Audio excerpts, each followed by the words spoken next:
Bonjour et bienvenue dans cette nouvelle vidéo de présentation des produits i2 Analyst Notebook. Je m'appelle Jean-Jérôme et je fais partie de l'équipe support des produits i2 en France. Aujourd'hui, on va voir différentes solutions pour maximiser la taille du graphe. Donc là, j'ai ouvert Analyst Notebook, c'est la fenêtre standard avec un graphe. Et ce que je veux voir, c'est comment faire pour maximiser la taille de mon graphe. Alors, vous voyez que ce qui prend de la place, c'est on a à droite, on a un panneau, on pourrait en avoir plusieurs même, là je pourrais rajouter un deuxième panneau, et on a ici, en haut, le ruban. Et on va voir comment faire ça quand on a un écran, mais aussi quand on a deux écrans. Alors évidemment, ça va être un peu compliqué de montrer ça sur deux écrans, puisque moi, premièrement, je n'ai qu'un seul écran, et deuxièmement, c'est assez compliqué de représenter sur YouTube ce qui se passe sur deux écrans, donc on va un peu tricher. On va déjà voir comment faire quand on a un seul écran. Alors déjà, comment cacher les panneaux?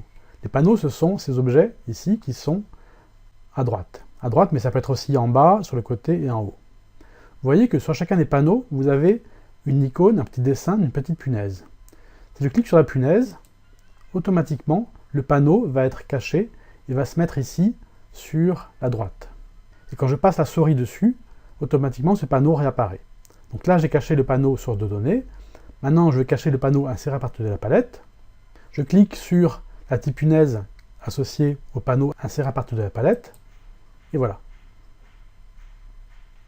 Ensuite, comment faire pour cacher le ruban? Alors j'avais déjà fait une petite vidéo sur le ruban. Pour cacher le ruban, vous avez ici, tout à fait en haut à droite, une petite flèche. On clique dessus, et voilà, le ruban est caché. Pour rafficher le ruban ponctuellement, il suffit de cliquer sur un des menus, et le ruban associé au menu apparaît. Organiser, accueil, ainsi de suite. Et pour afficher de façon permanente le ruban, on reclique sur la petite flèche ici, et le ruban réapparaît.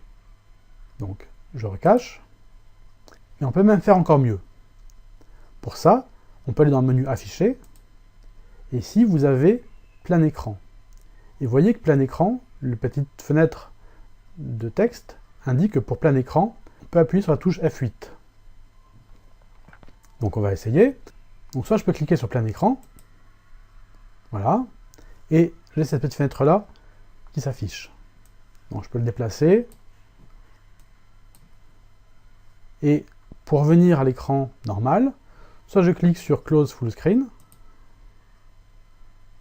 soit, si je rappuie sur F8, là je suis en mode plein écran, et pour revenir à l'écran normal, je rappuie sur la touche F8 pour obtenir ça.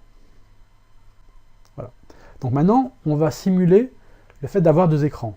Alors pour ça, je vais mettre en petit, et on va considérer que l'écran qui est là, c'est mon premier écran, et puis cette partie-là, c'est mon deuxième écran. Alors, ce que je vais pouvoir faire, c'est que je vais pouvoir mettre des panneaux ici sur mon deuxième écran.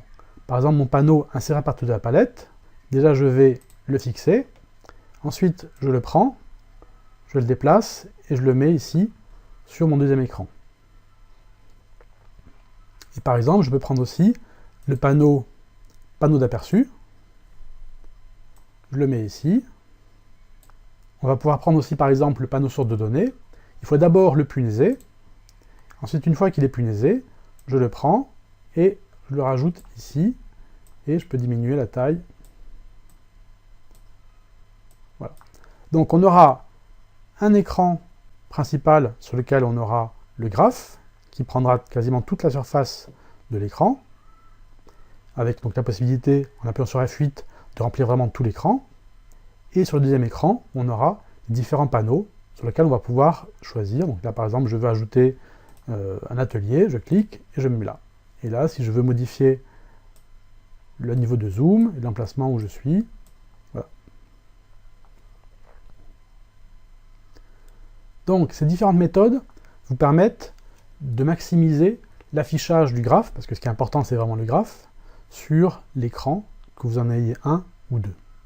Et même si vous avez deux écrans, on peut agrandir la fenêtre Analyst Notebook pour qu'il prenne aussi une partie du deuxième écran. Donc là, on va revenir ici en disant que je veux mettre ça ici, ça, je vais le fermer, Ça, je ferme aussi. Donc on peut demander à ce que sur deux écrans, l'écran de gauche et l'écran de droite, le graphe prenne toute la place.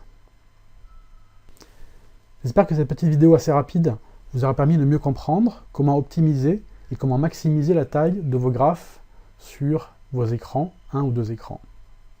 Merci, au revoir.